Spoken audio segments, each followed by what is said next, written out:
All right, hello everyone. Thank you so much for joining for another NEARC community event. My name is Katie Grillo and I am your NEARC board president. I'm also the GIS web technology specialist for the city of Cambridge, Massachusetts, and an adjunct professor at Jefferson University in Philadelphia. We are here today for NEARC and very excited. We have two guest speakers that are joining us to share an incredible story map that they've been working on and talk to us a bit about historic preservation in New York City. But before I jump over there, I just want to give a brief background of who we are and why we're here. So the Northeast ARC Users Group is a volunteer-based nonprofit organization in the Northeast, and we host two major conferences every year. We have a one-day event in the spring, and that is coming up on May 16th at Westfield State University in Westfield, Mass. We will be together in person, and I'll talk a little bit more about that at the end of our event today. And then we also host a 3-day fall conference, and that is coming up in November, which I know sounds far away, but we'll be here before we know it, right? And that event is November 6th through the 9th. So I encourage you to save that date in your calendar, and we will be at the Mount Washington Inn in Bretton Woods in New Hampshire. So in addition to the two major conferences that NEARC hosts every year, we've started putting together these community events. And these are really designed to just bring folks together and give us the opportunity to deep dive on a topic, to have discussions, share ideas, or just network and collaborate with one another. So today, in honor of Black History Month, NEARC is excited to be welcoming the New York City Landmark Preservation Commission to share their story map, which is entitled Preserving Significant Places of Black History. And so our event today, we're kind of splitting into two parts. The first part, Bill Gay and Kate will be giving us a presentation, telling us a bit about themselves and the work that they do. And then the second half of this event, we will be doing more of a discussion, and we'll have some breakout rooms and a little bit of an activity. So you can connect with one another in some breakout rooms, and then we'll come back together as a larger group to discuss. So introducing our speakers now. So Bill Gay is a landmark preservationist at the New York City Landmark Preservation Commission. She's also an adjunct assistant professor at Columbia University in the Historic Preservation Program, where she teaches digital heritage documentation, GIS, building survey, and data development. She's a historic preservationist, designer, and interior architect. And Bill Gay holds a PhD from the Graduate Program of Conservation of Cultural Heritage at Middle East Technical University. She is joined by her colleague, Kate Lemos-McHale, who is the Director of Research at the New York City Landmarks Preservation Commission. Originally from Maine, where she still spends as much time as possible, Kate has a master's degree in historic preservation from Columbia University and has practiced historic preservation in New York City for over 20 years. So Bill Gay and Kate, thank you both so much for being here today. I'll hand it over to you. Thank you so much for reaching out. Yeah, go ahead, Kate. Okay, great, thanks. Thank you, Katie, and everyone for being here. Thanks for this great opportunity to present our story map. I just want to quickly introduce LPC and then hand over the show to Bill Gay, who designed the story map, and will talk you through how it was created. LPC, the Landmarks Preservation Commission, was created in 1965 in response to losses of historically significant buildings, most notably Pennsylvania Station. Today, we are the largest municipal preservation agency in the nation, responsible for protecting New York City's architecturally, historically, and culturally significant buildings and sites. We have 11 commissioners appointed by the mayor and a staff of about 75, mostly in our preservation and research departments. And our staff now includes GIS and data specialists. There are more than 37,500 designated buildings and sites in New York City, most within our 152 historic districts. And we have more than 1,450 individual landmarks, 121 interior landmarks, and 11 scenic landmarks. The story map really has two core reasons for being. The first is our commitment to equity and inclusion in every aspect of our work. This has been our chair, Sarah Carroll's priority throughout her tenure. And in January of last year, LPC publicly reaffirmed this commitment by launching an equity framework to guide our work. The main goals are to ensure diversity in designations with a particular focus on preserving historic places associated with underrepresented communities to better tell the stories of all New Yorkers. And also to have robust outreach and public dialogue with New York City's diverse communities, and really to push for fairness, transparency, and efficiency in regulation so that all property owners have equal access to resources, technical assistance, and expertise. So the story map was an important initiative that came from this framework. Throughout our history, the Commission has been recognizing, supporting, and celebrating places of African-American cultural and historic significance through designation. And we wanted to highlight that and also make the stories these landmarks tell more accessible. As Bilge will show you, we organized a selection of landmarks highlighting the experiences and achievements of African Americans throughout New York City's history. We mapped them so they could be seen clearly throughout the city, and we provided historic context and illustrated narrative. As you'll see, the story map includes places associated with 19th century free Black communities and abolitionists, homes of significant people who were pioneers in their fields, like poets and writers Langston Hughes and James Baldwin, jazz greats Ella Fitzgerald and Louis Armstrong, diplomats and politicians like Ralph Bunche and Shirley Chisholm, institutions, community centers, cultural venues like the Apollo Theater, important sites of the civil rights movement, such as the headquarters of the March on Washington, and historic districts embodying important Black history throughout the city. The second core reason for the story map is LPC's commitment to data management and the integration of GIS into our workflow and operations, which is also key to making our process transparent and accessible. In 2016, we launched our Discover New York City Landmarks map, which was the result of a grant-funded project to create a robust historic buildings database, incorporating historical data from our designation reports for every designated property. It was a major undertaking, and for the first time, we had a digital map and database allowing us to geolocate all of our landmarks and make their historic data, like date of construction, style, architect, available to our staff and to the public in an interactive way. As an agency, we have to be nimble and make efficient use of limited resources. And we do a lot ourselves by learning on the go, including creating story maps like the one we'll talk about today. We use off-the-shelf software like the Esri Story Maps, which is a wonderful tool. And thanks to great, creative, and smart members of our team like Bilge, we've been able to explore the many opportunities for visual storytelling that it offers.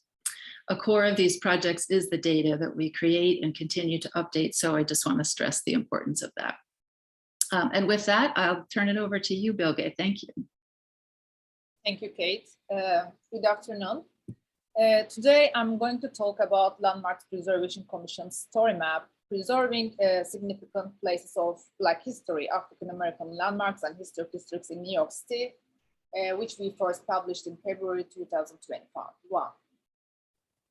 Our designation reports and foremost regulatory documents outlining significance and guidance for regulation, and they also expand our understanding of history.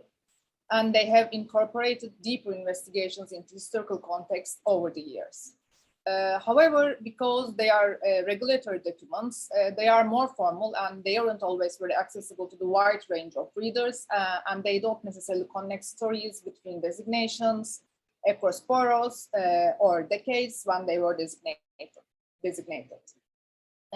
As an agency, we want to better make these connections as well as want to make them more accessible. ArcGIS Story Maps provides us the necessary tools that we need.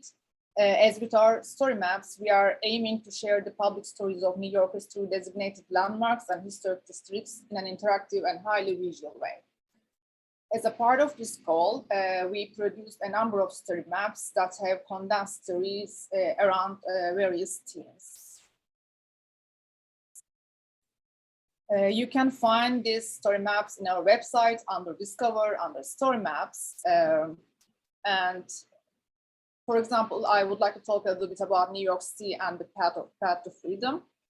In 2020, we launched this story map, and it documents designated buildings associated with the multiple ways people and institutions engage with the anti-slavery movement before the Civil War. And 1 year ago, as I mentioned in February, we published Preserving Significant Places of Black History. And before going into the detail of the structure of the story map, I want to briefly summarize its content. The story map is divided into 3 general sections: an introduction, interactive maps, and an illustrated historical overview with selected landmarks and historic districts highlighted related to the different periods in history, as you can also see in this navigation bar.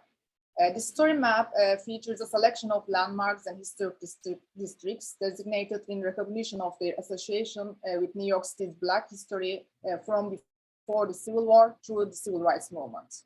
It also represents designated properties where more recent scholarship post-designation has revealed important connections, and historic districts located within historically African American neighborhoods as defined by census records over the past 50 years. So I want to briefly mention about these historical periods.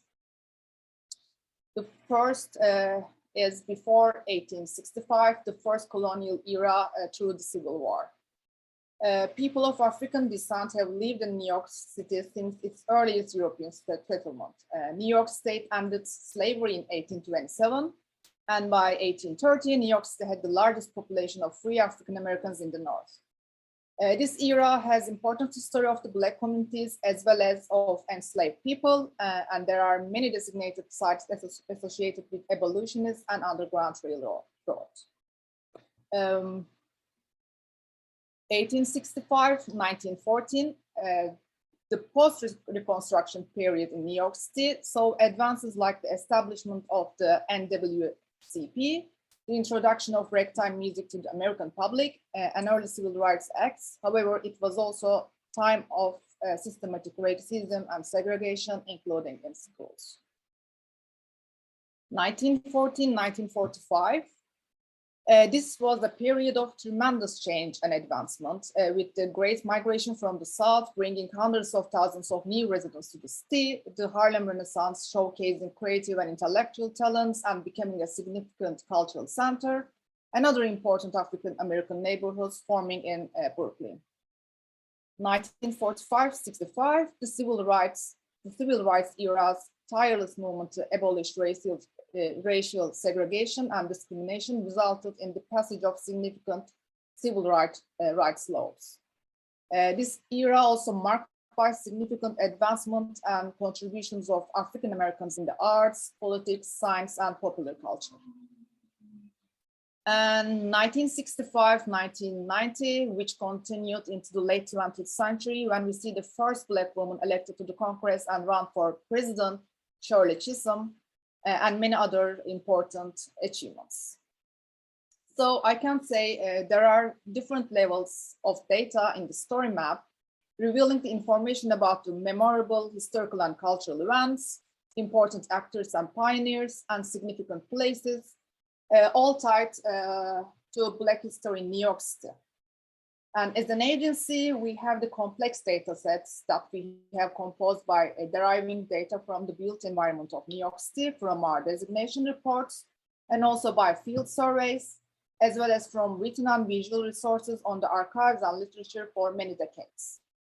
And story maps give us the opportunity to structure and present these complex data sets in an interactive and graphically appealing way, addressing our goals for data dissemination. And with the story map, we aim to reach various audiences depending on their backgrounds and interests. So the selection, I'd like to talk a little bit about the interactive maps. The selection of the landmarks and historic districts in this story map is not an exhaustive list of all places significant to African American history in New York City, but the story map is intended as an educational tool and a living document, which can be updated with additional scholarship about designated buildings and historic districts. For example, we are currently working on some updates on the story map to include our recent designations of Dorransburg Square Historic District and New York Public Library Harlem Branch. They were designated after the latest edition of the story map in April 2021. I briefly want to mention the significance of these designations. Dorransburg Square Historic District in Harlem recognizes the neighborhood's significant association with notable African Americans during the Harlem Renaissance, and it is the first historic district named after an African American person. And New York Public Library Harlem Branch has served as a space for cultural and civic engagement and contributed to the development of community theater in Harlem, again during Harlem Renaissance. And we will be adding more as more data is revealed with future designations. Okay, back to the story map content. After we made the selection of landmarks and historic districts to present in this story map, we started to think about the ways to structure and visualize them. First, we brainstormed about the themes we want to present, like types of buildings, historical eras, the designations, the historical eras the designations represent, commission's history of designations and types of their significance, etc. And to cover these themes in a story map at a large extent, I mapped the data in ArcMap and edited it into the ArcGIS Online to finally include to the story map. At the end of some back and forth workflows between the spreadsheet, ArcMap, ArcGIS Online, and the story map, it is a part of the nature of the process. I created 3 interactive maps along with these map action buttons that you see on the left. In these interactive maps, you can navigate through the selection of landmarks and historic districts across eras, neighborhoods, and browse the geographical distributions of designations related to African American significance in New York City. Each designation category is symbolized with a different color on the map. And you can see the legend for these different colors and symbols by clicking on the button here on the lower left corner. These buttons give us opportunity to filter out the landmarks and historic districts depending on their resource type, historical significance, and designation date. For example, this map, the first interactive map shows the designations by resource type. When you click on the residential button, the map filters out all other categories but residential. And here you can see the religious institutions, commercial buildings, community institutions, and historic districts. And all buttons shows all the categories. It is the same working principle for the historical significance era. Here you can see the different eras on the legend where the buttons are filtering out these eras. Before 1865, 1865, 1914, 1914, 1945, 1945, and 1990. And the same thing for the designations by date.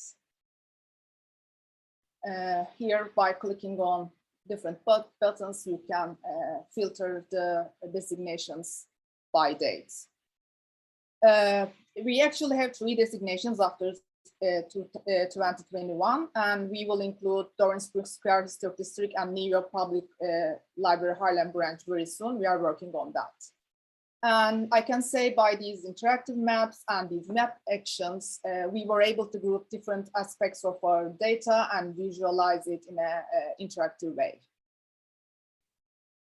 And when you click on the points that you see in the interactive map, an annotation about the designation appears. When you click on this dock button, it docks out and it expands and you can see it in a bigger way. The annotation gives information about the designation's significance with a few sentences. You can see it here. And its designation date and landmark type. For example, this one is Louis Armstrong House. It's an individual landmark. And here I can show we have a historic district, South Village Historic District. And here, oops, this is a building in historic district. And finally, we have the, for example, Seneca Village location in a scenic landmark. So you can see these data on this map in a first glance. And pop-up window also includes the image of the designation, as you can see. And by clicking on the image, if you would like to learn more about the designation, you will be directed to the designation report in a different tab. And you can access deeper level to learn more about that specific designation. You can also zoom in and zoom out with these buttons right here. And when you zoom in, different map layers as the historic district, as the historic district boundaries and building footprints will appear. And there is an icon right here, which is Find My Location button. You can find your live location and browse the designations near you by clicking on this button. For example, if you are outside with your mobile phone and walking around the historical neighborhood with designated African American significance, you can explore more by using this map. You can navigate on the other interactive maps in the same way. And when you scroll down, you will reach out our chronological section where you can learn about specific historical eras to explore historical context and information about highlighted designations. As we mentioned before, this section is organized into historical eras from before the Civil War to the late 20th century chronologically. In each era, first you will find the text giving general information about that era. And then as you scroll down, you can browse highlighted designations about that era. For example, before the 1865, you can see highlighted designations for this period are selected designations are African Burial Ground and the Commons Historic District, the Bound House, houses on Hunter Fly Road, Vicksfield, Little Africa, South Village Historic District, two white street houses, First Free Congregational Church, and then you are scrolling down to the other periods. You can also navigate between these periods by using the navigation bar right here on the top. Each highlight designation has illustrated descriptions that are enriched with text and various kinds of media, such as maps, images, videos, etc. You can click on the map to enlarge it. And by zooming in, zooming out, you can explore the map and you can see geographical location of the highlighted designation and its relation with the other designations within the city. And you can close it by hitting this button right here. Same thing with the images. You can click on the images and you can enlarge the images. And again, you can play the videos by clicking on them, but I'm not going to play because unfortunately Zoom is not doing a great job to play this amazing voice, and I don't want to ruin it by playing it now. But if you have a chance to explore the story map on your own, you can play it. And I think this is almost it. And at the end of the story map, we have some resources section where you can find a list of books, digital collections, online resources, and archives, if you would like to learn more about the subject. So as an epilogue, I can say that ArcGIS Story Maps is a very useful tool for us to create connections between our designations and the story of New York City. And as I try to demonstrate in this presentation, it gives us some tools to make these stories of New York City more accessible for the public via its interactive maps and multimedia contents. And as a final remark, I should also say that there is a great team behind this story map, which I'm proud to be part of. And you can see the names at the credits sections at the very end. Thank you very much for listening.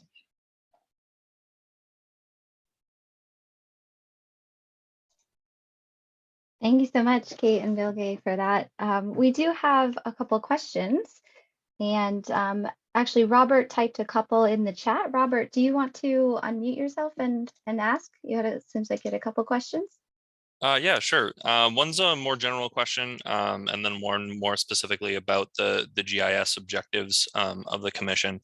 My first question was whether or not there are particular geographic areas that the commission is now focused on including in the list of historical places, whether it be areas of specifically significance for Black history or minority history in general. I noticed a huge grouping seemed to be in the 80s to the mid 90s up in Harlem, and I was wondering if there are other areas that are sort of currently being targeted by the commission as areas to investigate and to find more locations of historical significance. That's a great question, and that is the work we're always doing. The research department is the part of the commission that surveys and evaluates and researches and identifies potential landmarks and historic districts. So we are always doing that throughout the city, and as part of the focus, the equity framework focus, we are focusing on areas where we don't have as many landmarks and on stories that haven't been as well represented and communities that haven't been as well represented. So we are looking throughout the city. We continue to look in Harlem, areas of Harlem. There's areas in Queens as well. We have a couple calendared historic districts in a historically African-American community in southeastern Queens with these beautiful Tudor revival. They're so fanciful. They're actually, we refer to them as storybook style houses. So we're looking really broadly. And then we do also do thematic surveys. So we look at, and I think this will answer your second question, we do look at a survey of African-American history.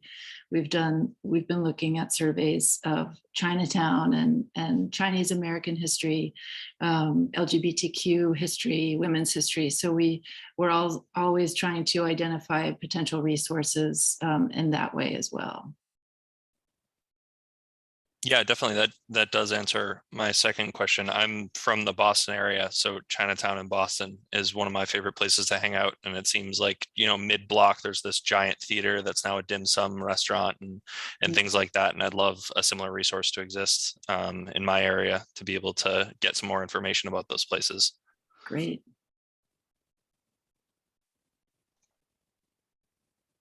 And that's kind of a nice segue, Robert, into the second half of this event. We do, and I see some other folks in the chat are saying that they'd love to see resources like this in their communities too. So what we're going to do now is we're going to do a little bit of a discussion about kind of how we can take this incredible example and try to emulate it in our own communities. So we have... Stop my screen share maybe. Yep, yeah, I was going to steal it from you actually. So you should be able to see my screen now. And so what we are going to do, and I know some of you have attended our NEARC community events in the past, and so this document may look familiar to you. This is what we call our NEARC community event call to action sheet. And so there's tabs along the bottom here that go back to previous events that we've hosted in the past. So if you want to, you can explore those another time. But for today, we are going to be focusing on this tab that's called Preserving Black History. And what we'll do is in a moment, I will split you up into smaller groups in breakout rooms, and then you can introduce yourselves to one another and then kind of talk about, try to answer some of the questions that are in this document. So let me zoom in here so you can see a little bit better. So the columns have questions listed, and there's an example listed for you as well, so that you can kind of get inspired on what maybe you could do. But so the first question is, how does your community recognize diverse social history or cultural significance? What tools can be used to help communicate this? So in this example, the tool was a story map, but maybe you would use something like a dashboard or some other type of interactive map, maybe like Survey 123 to try to collect data, that kind of thing. And then so on and so forth. So what sort of data layers might you need? And then please also put in your community name. So the example that I put here is for Cambridge, Massachusetts, where I live. So I will, and we're going to spend about 10 minutes in the breakout room. And I will put this in the chat for everyone. So if you want to take a second to grab that call to action document and open that up, then you'll be able to edit that together.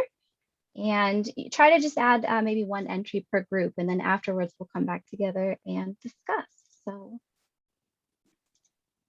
is there anything else, Bilge or Kate, you want to add to that while I'm creating these rooms? All right. Think of anything. Just trying to buy myself some time. No, it'll just take a second. All right.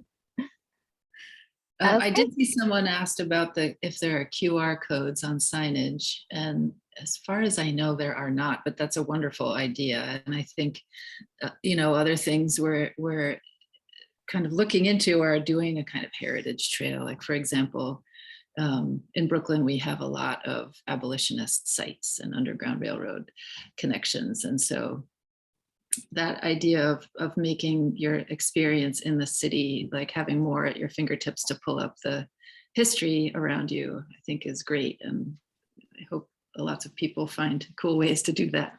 All right, I'm going to go ahead and open up the room. So we'll see you back here in just about 10 minutes.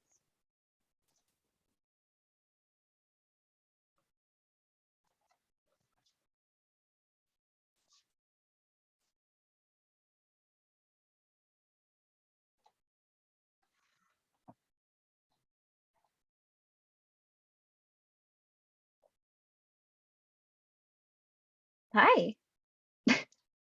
You're muted. You're still muted, Carrie. Yes, it is. All right, yes, did somebody want to share what they talked about in their group? I just want to say, yeah, I activated the microphone, it's okay.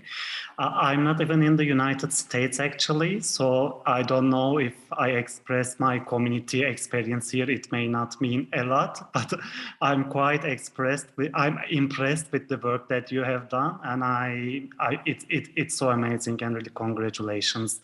Maybe not the community experience may not be the same, but the methodology that you provide is definitely something that can be transferred to the other contexts. So congrats.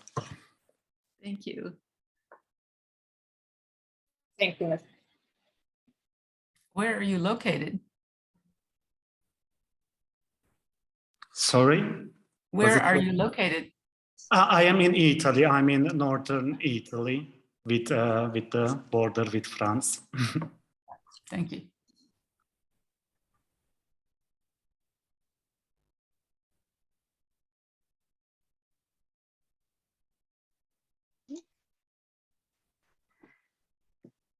All right. Kate or Bilge, did anything jump out to you on here? I know we did talk about in my breakout room, we talked a little bit about how sadly there doesn't seem to be many efforts. And there was a question that was posed of kind of like, what can I do to try to get the ball rolling? I don't know if you want to try to speak to that maybe. Well, I guess one question is where to start, and if it is a landmarks related thing, or if it's just a celebration of different cultures kind of thing, or an educational tool. I mean, for us, obviously, we're working with our data on historic buildings, but I guess a place to start is what kind of information you do have, and what might be ways to make that more accessible to people. And I was talking, so I actually wound up in 2 breakout rooms because I was on my phone and on my laptop. So I joined both actually, and it was great. Sorry, I forgot about that. Glad it worked out. Yeah. But we were just talking about what you can do, and the benefit, I think, of the software is that it is very user friendly, and so you can really play around with adding your content.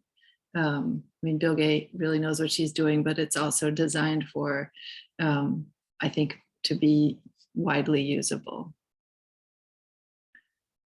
I'm not sure that answered that question though.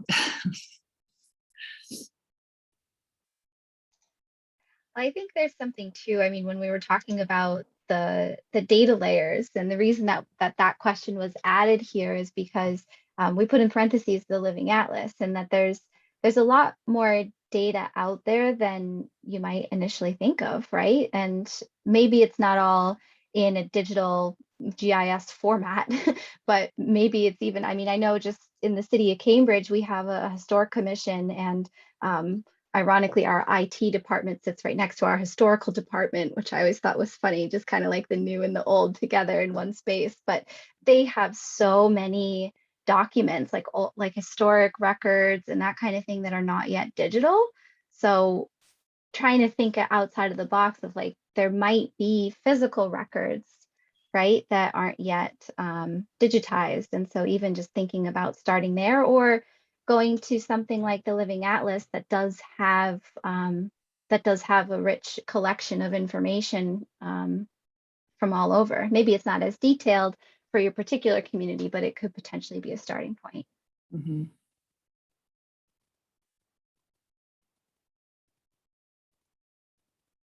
Bilge, did you have something to add too? Yeah, also like ArcGIS is also providing some tools, some surveying tools, digital surveying tools, which makes things very easier, and it's also very user friendly. That, for example, they launched field maps, which was a later version of Collector. And with that, you can prepare digital survey questions and go out in the field and start to collect data, which is directly like automatically digitized at the same time when you are collecting the data. So you eliminate another step in the process to digitizing the stuff. Of course, the resources from the archives and like visual media, like maps, historical maps, and photographs should be digitized still. But if you are collecting data from the site, you can directly digitize it by using these tools. So field maps is also kind of like compatible with ArcMap, ArcGIS Online, and you can also use that to collect data from the fields digitally. So most of the, like, especially the data related to the physical aspects of the heritage places are there outside that you need to collect data with field surveys, I see.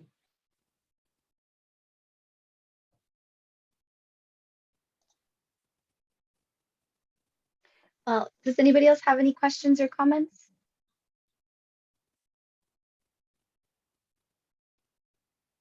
Right. I think something too, it felt like it was harder to answer this question than than I had thought originally, right? So even just using this as an opportunity to try to get our own gears turning and thinking about it was really beneficial. I can at least say that from the city of Cambridge. So thank you so much. And this document is, this document lives on. It's something that you can, if you, tomorrow or a week from now or a month from now, if you think of something and you feel like you want to share it and add it in, then you can go back and do that. And we do also have in that same document, as I mentioned, there's other tabs for some of the previous community events that we've hosted. So you can always go back and look at those or add to those if you want as well. And I think that's a good opportunity for me to just plug a couple other NEARC things briefly, that we do have a few more upcoming community events. And we try to host one of these every month is kind of the goal. So we do have one coming up next month. So this here is our NEARC community events website. And this is where you can see a list of upcoming events. And then we also have a section for past events. And this is where you can find resources from previous events, including like event recordings or documentation, that kind of thing. So if you do want to go back and look at some of our other workshops, we've done a lot on race equity and segregation and that kind of thing, those topics, mapping inequality. So I encourage you to take a look at some of those if you're interested, and mark your calendars for 2 more upcoming events. We have the folks from Esri will be giving a presentation on ArcGIS solutions. That will be on March 9th. And then we are doing a conversation about the shift in higher education. So thinking about the change that seems to be occurring in this shift between desktop to online, specifically when it comes to higher education. So that will be myself and another adjunct professor, Brian Baldwin from Esri. We will just be leading folks in a discussion about those particular topics. So I will send a email out after this session with some resources and a link to the recording. But is there anything else, Bilge or Kate, that you want to add? No, I just want to thank you so much for inviting us and giving us this opportunity to share our work. Thank you so much. Absolutely. Thank you so much for being here. This was great. Yeah, thank you. And I think these are great tools. We love to talk about them. And if there are follow-up questions, please feel free to put people in touch with us. And I hope this has sparked some ideas for people. Great. All right. Thank you so much, everyone. Thank you.